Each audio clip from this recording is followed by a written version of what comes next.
Perkenalkan, nama saya Kusnul Kasanah, NIM 192141054. Di sini saya akan menjelaskan mekanisme wakaf dalam undang-undang di Indonesia.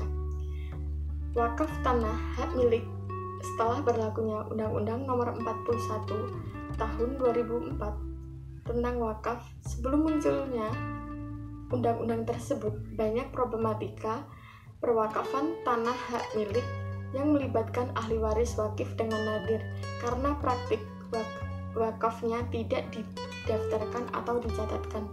Selanjutnya, tata cara wakaf tanah hak milik melalui proses. Yang pertama, ikrar wakaf. Ikrar wakaf merupakan kehendak wakif yang dilaksanakan oleh wakif kepada nadir di hadapan pejabat pembuat akta ikrar wakaf dengan disaksikan 2 orang saksi. Yang kedua, pendaftaran menurut Undang-Undang Nomor 41 Tahun 2004 tentang wakaf. Pejabat pembuat akta ikrar wakaf atas nama nadir mendaftarkan harta benda wakaf kepada instansi yang berwenang dalam Badan Pertanahan Nasional dengan paling lambat 7 hari kerja sejak akta ikrar wakaf ditandatangani. Sedangkan menurut Peraturan Pemerintah Nomor 42 Tahun 2006, mendaftarkan harta benda wakaf tidak bergerak berupa tanah milik dilaksanakan berdasarkan akta ikrar wakaf bagi wakaf yang baru dan akta pengganti akta ikrar wakaf bagi praktik wakaf tanah sebelum berlakunya Undang-Undang Nomor 41 Tahun 2004 tentang wakaf dan posisi si wakaf telah meninggal dunia. Selanjutnya, pendaftaran wakaf tanah milik. Tata cara pendaftaran wakaf tanah hak milik dilakukan dengan beberapa cara. Tata cara pendaftaran yaitu yang A. Terhadap tanah yang sudah berstatus hak milik didaftarkan menjadi tanah wakif atas nama nadir. Yang B. Terhadap tanah hak milik yang diwakafkan hanya sebagian dari luas keseluruhan harus dilakukan memecahkan sertifikat hak milik terlebih dahulu, kemudian didaftarkan menjadi tanah wakaf atas nama nadir. C. Terhadap tanah yang belum berstatus hak milik yang berasal dari tanah milik adat langsung didaftarkan menjadi tanah wakaf atas nama nadir. D. Terhadap hak guna bangunan, hak guna usaha atau hak pakai di atas tanah negara sebagaimana dimaksud dalam pasal 17 ayat 1 huruf B yang telah mendapatkan persetujuan pelepasan hak dari pejabat yang berwenang di bidang pertahanan didaftarkan menjadi tanah wakaf atas nama nadir. E. Terhadap tanah negara yang di atasnya berdiri bangunan masjid, musola, makam didaftarkan menjadi tanah wakaf atas nama nadir. F. Pejabat yang berwenang di bidang pertanahan kabupaten atau kota setempat mencatatkan perwakafan tanah yang bersangkutan kepada buku tanah dan sertifikatnya atau peraturan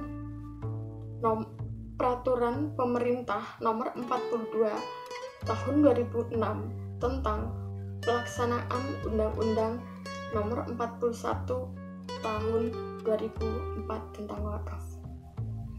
Seperti yang dibolehkan Maliki. Alasannya ialah seperti hadis yang diriwayatkan Ibnu Umar mengenai tanah kayu. Yang keempat, mazhab Hambali. Menurut Ahmad bin Hambal mengatakan wakaf terjadi karena 2 hal. Pertama, karena kebiasaan atau perbuatan bahwa dia itu dapat dikatakan mewakafkan hartanya.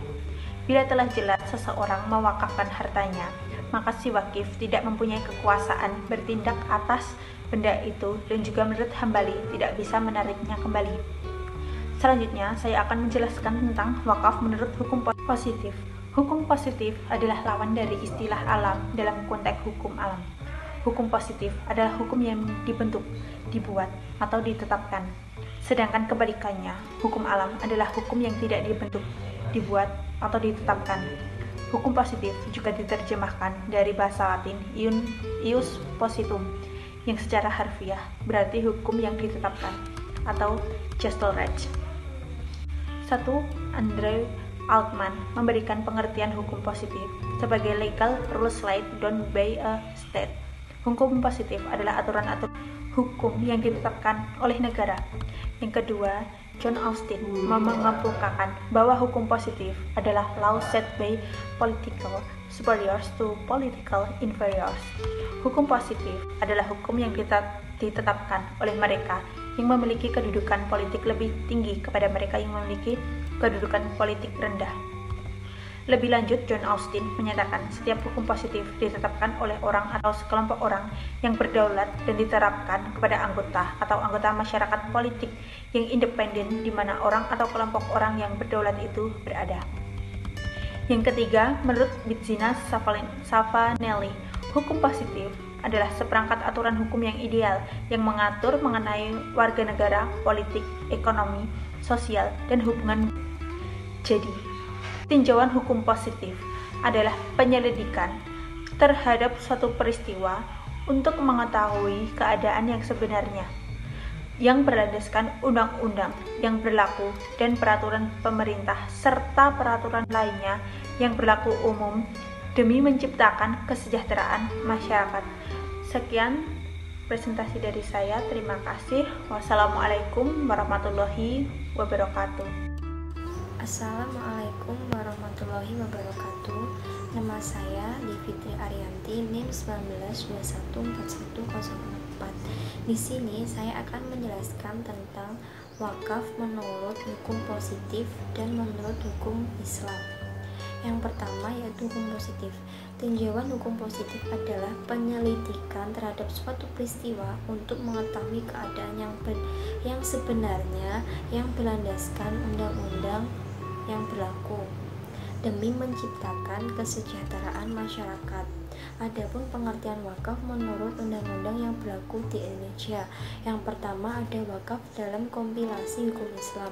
Yang kedua, peraturan pemerintah nomor 28 tahun 1977 tentang perwakafan tanah milik. Yang ketiga, ada peraturan pemerintah nomor 42 tahun 2006 tentang pelaksanaan undang-undang nomor 41 tahun 2004 tentang wakaf. Adapun dasar-dasar wakaf yaitu yang pertama ada Undang-Undang Pokok Agraria nomor 5 tahun 1960 tentang peraturan dasar pokok-pokok agrarian. Yang kedua, kompilasi hukum Islam. Yang ketiga, peraturan pemerintah nomor 28 tahun 1977 tentang perwakafan tanah milik. Adapun menurut wakaf menurut hukum Islam, menahan sesuatu yang kekal zatnya dan memungkinkan untuk diambil manfaatnya guna untuk jalan kebaikan. Dasar hukum wakaf menurut hukum Islam, yang pertama ada dalil yang menjadi dasar disyariatkannya ibadah wakaf, yaitu yang pertama ada ayat-ayat Al-Quran. Yang pertama ada Quran surat Al-Hajj ayat 77, Quran surat Al-Imran ayat 92, Quran surat Al-Baqarah ayat 261 dan Quran surat Al-Baqarah ayat 267. Adapun dasar hukum wakaf yaitu yang kedua ada hadis Rasulullah SAW dari Abu Hurairah, sesungguhnya Rasulullah SAW bersabda, di mana anak Adam mati maka terputuslah amalannya kecuali 3 perkara. Yang pertama sedekah jariah, yang kedua ilmu yang bermanfaat, dan yang ketiga anak soleh yang mendoakan orang tuanya. Hadis riwayat Imam Muslim. Adapun Dasar hukum wakaf. Yang ketiga yaitu ijma ulama.